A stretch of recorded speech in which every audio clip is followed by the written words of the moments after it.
Di sini dengan saya sendiri, Fani Aldiana dengan NIM 060. Saya Sita Dua Nadifa dengan di belakang 028. Dan saya Eka Duyati dengan di belakang 102. Saya Putri Handriani dengan di belakang 098. Jadi di sini kita ingin membuat tugas video keperawatan jiwa. Saksikan videonya ya teman-teman. Bye bye.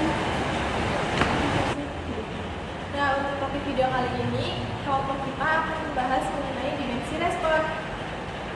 Hai teman-teman, kalian udah tahu belum sih tentang dimensi respon itu apa dan keperawatan jiwa ini seberapa penting sih dimensi respon itu menurut kalian? Menurut aku kayak penting banget gak sih kita sebagai mahasiswa keperawatan, karena ternyata respon seseorang itu gak cuma satu sisi aja. Iya, tahu dimensi respon ini merupakan cara seseorang untuk mengekspresikan masalah kejiwaannya kan. Nah, dimensi respon ini tuh dibagi menjadi beberapa. Contohnya itu ada dimensi emosional, dimensi fisiologis, dimensi kognitif, perilaku, sosial, dan spiritual. Iya benar, jadi sekarang kita pelajarin lebih dalam bareng-bareng yuk teman-teman. Mulai dari dimensi emosional ya. Dimensi ini tuh berkaitan sama perasaan seseorang. Jadi misalnya seseorang merasa sedih berkepanjangan, cemas berlebihan, takut tanpa sebab yang jelas, terus juga gampang marah. Contohnya nih ya, misal ada temen kita nih yang lagi banyak masalah, terus jadi gampang nangis atau gampang marah. Padahal karena hal kecil tapi bisa bikin dia itu emosi. Itu tuh sebenarnya respon emosional kan. Nah dari sini nih kita sebagai calon perawat tuh harusnya bisa melihat kondisi psikologis dari seseorang nantinya atau pasien kita nantinya. Iya, dan biasanya dimensi emosional ini yang paling gampang kelihatan.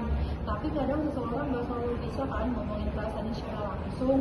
Makanya kita sebagai perawat harus peka, misalnya melihat wajah atau nada bicara pasien.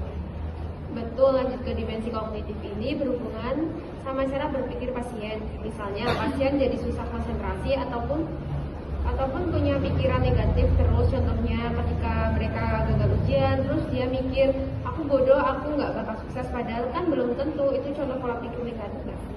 Iya benar, nah, apalagi pas lagi cemas pikirannya kan jadi kemana-mana, susah fokus, kayak contohnya susah fokus belajar padahal bukunya udah ada di depan mata tapi nggak masuk ke otak gitu loh.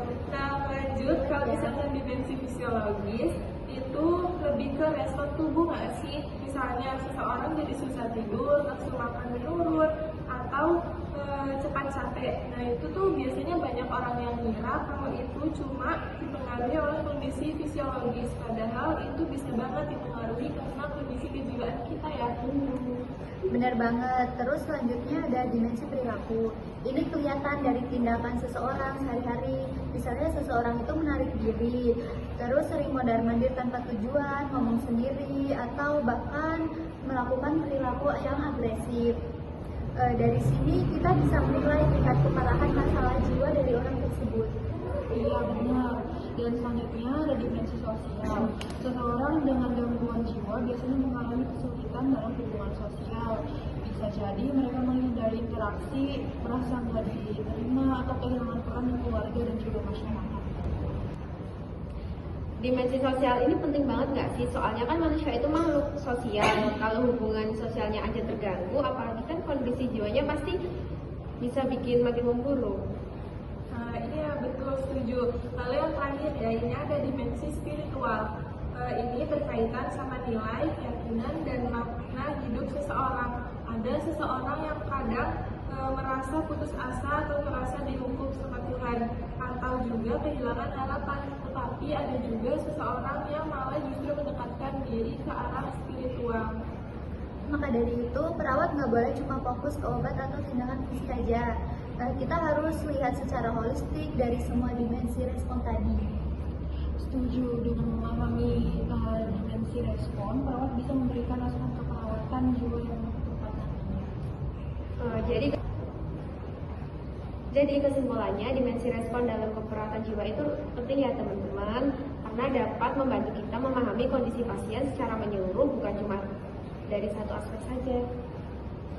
Dan sebagai calon perawat juga, kita harus belajar cara peka, empati, dan tidak menghakimi pasien. Karena setiap respon seseorang itu punya makna sendiri-sendiri. Semoga diskusi kita kali ini bisa menambah pengetahuan kita tentang keperawatan jiwa ya. Iya, terima kasih teman-teman. Sekian video diskusi dari kelompok kami. Terima kasih sudah menyaksikan. Semoga bermanfaat. Bye-bye.